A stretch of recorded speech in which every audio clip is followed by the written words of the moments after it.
Pierwsza wzmianka o istnieniu grodu obronnego na Górze Fortecznej, zamkowej, w Kłodzku pochodzi z relacji Kosmasa, czeskiego kronikarza. Należy sądzić, że był to zespół drewnianych budynków otoczonych palisadą, w takiej formie zdobył go i spalił czeski książę Sobiesław w 1114 roku. Sobiesław odbudował gród w 1129 roku i osadził w nim kasztelana Gronzaty. Na przełomie XIII i XIV wieku gród został przebudowany, prawdopodobnie przez księcia Henryka IV Prubusa, na warowny zamek. Był on siedzibą kolejnych przedstawicieli śląskiej linii Piastów, którzy władali ziemią kłodzką. Za czasów Jerzego z Podziebradów zamek stał się komfortową rezydencją, stanowiącą okazałą siedzibę władcy hrabstwa kłodzkiego. W jej skład obok pomieszczeń mieszkalnych wchodziła kaplica oraz kościół świętego Wacława i świętego Marcina.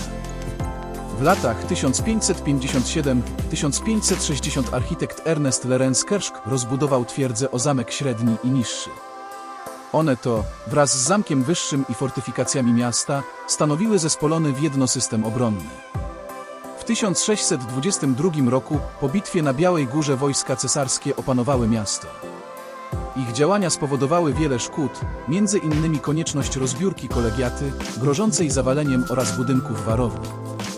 Po opanowaniu miasta dalsze prace nad rozbudową umocnień prowadził w latach 1670–1702 Jacopo Carowe. Średniowieczne mury zastąpiono kurtynami i bastionami. Na zlecenie Habsburgów wzniesiono wtedy 3 bastiony: Jabłonki, Ludmiły i Wacława.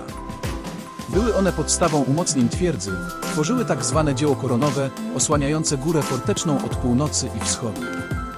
Natomiast od południa i zachodu wybudowano bastiony alarmowy i dzwonnik oraz półbastion Orzeł. Kompleks tych umocnień otaczał położony na szczycie zamek, był on częściowo dostosowany do systemu umocnień. W 1742 roku twierdza poddana została Prusakom, którzy zajęli tereny hrabstwa kłodzkiego w konsekwencji I wojny śląskiej. Plany Fryderyka II obejmowały umocnienie nowo zdobytych terenów poprzez budowę twierdz i warowne. W ten sposób powstała cała linia umocnień: Szczecin, Głogów, Wrocław, Świdnica, Srebrna Góra, Kłodzko, Nysa. W 1743 roku fortyfikator, znawca francuskiej szkoły fortyfikacyjnej, generał Gerhard Cornelius de Walraith, sporządził nowe projekty dla miasta Kłodzka. Na początku pracami kierował Walraith, który jednak popadł w niełaskę i zastąpiony został przez pułkownika inżyniera Friedricha Christiana von Wredego. W tym okresie powstał też jako fort pomocniczy fort na Owczej Górze. Przebudowa nasiliła się jeszcze po okresie wojen śląskich. Rozebrano wówczas resztki zamku mieszkalnego, kaplicy i kościoła, w którego miejscu pod kierunkiem pułkownika Ludwiga Wilhelma von Reglera, ówczesnego komendanta twierdzy, zbudowano ogromny dążek. Twierdza kłodzka odegrała ważną rolę w czasie obrony Śląska w pruskiej kampanii Napoleona w latach 1806–1807. Głównodowodzącym wojsk francuskich oraz regimentów Związku Reńskiego, złożonych z oddziałów bawarskich i wirtemberskich, w walce o Śląsk był Hieronim Bonaparte. Jedna z legend miejskich mówi, że gdy Napoleon przejeżdżał na koniu przez Kłodzko, spadła mu z głowy czapka, a w miejscu, gdzie upadła, Prusacy ufundowali obelisk kamienny z wyraźnie wytłoczoną czapką. Stoi on do dzisiaj i miał być uważany przez Prusaków za znak, który przepowiadał upadek cesarza. W rzeczywistości Napoleon nie maszerował przez Kłodzko, prowadził wtedy kampanię na Pomorzu i w Prusach Wschodnich, a w czasie kapitulacji twierdzy dowodził w bitwie pod Frydlandem. Kamień jest pomnikiem upamiętniającym niemieckie zdobycze terytorialne w Afryce, przy czym kapelusz jest tropikalnym nakryciem głowy niemieckich wojsk kolonialnych. Pomnik odsłonięto 19 września 1937 roku z inicjatywy miejscowej sekcji niemieckiego Związku Kolonialnego. Zatarty dziś napis na kamieniu głosił: Gedenkt unsere Kolonien, co znaczy pamiętajcie o naszych koloniach. W roku 1867 rząd pruski zdecydował o rozbrojeniu twierdzy jako przestarzałej. Podobna sytuacja miała miejsce w twierdzy srebrnogórskiej. Po przebudowie obiektu przez króla Fryderyka Wielkiego do 1945 roku mocno ufortyfikowana twierdza odgrywała rolę militarną oraz ciężkiego więzienia. Jednym z pierwszych więźniów był pruski oficer i awanturnik Friedrich von der Trenck za romans z królewską siostrą, księżną Amalią. Jemu, jako jednemu z nielicznych, powiodła się ucieczka z twierdzy. Innym był generał austriacki, hrabia Wilhelm Reinhard von Neipperg, skazany na twierdzę za zawarcie bez upoważnienia niekorzystnego traktatu belgradzkiego w 1739 roku, ułaskawiony po śmierci cesarza Karola VI.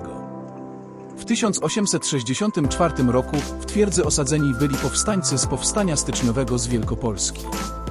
Za udział w powstaniu styczniowym na mocy wyroku sądu pruskiego w 1864 roku osadzeni zostali Wacław Koszucki, adiutant generał Taczanowskiego, Walerian Kulewicz, uczestnik walk w okresie Wiosny Ludów, mianowany w 1863 roku przez Rząd Narodowy podczas Powstania Styczniowego komisarzem w powiecie wrzesińskim, Stanisław Strzaniecki, działacz towarzystw rolniczych, współredaktor pisma Ziemianin, absolwent Uniwersytetu Wrocławskiego, Włodzimierz Wolniewicz, publicysta i działacz gospodarczy.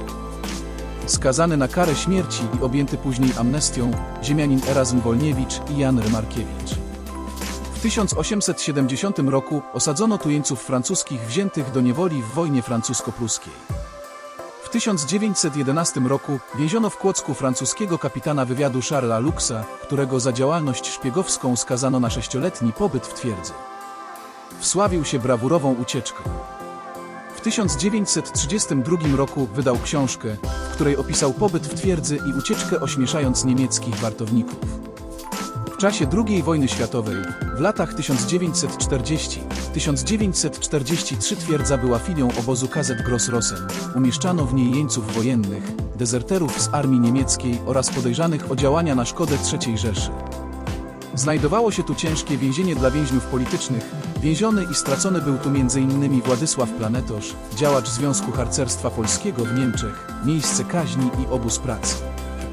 Więziono tu Rosjan, Francuzów, Włochów, Belgów, Czechów, Finów i Anglików. W 1960 roku twierdza została oficjalnie uznana za zabytek i udostępniona turystom. Obecnie dostępna dla turystów wraz z odcinkiem trasy podziemnej wynoszącej około 1 km. Zwiedzanie podziemnej trasy jest dość trudne z uwagi na wysokość korytarzy, które po prostu są niskie. Pozostała część twierdzy jest łatwo dostępna. Jeśli Ci się podobało, daj kciuk w górę i zasubskrybuj mój kanał, żeby niczego nie przegapić.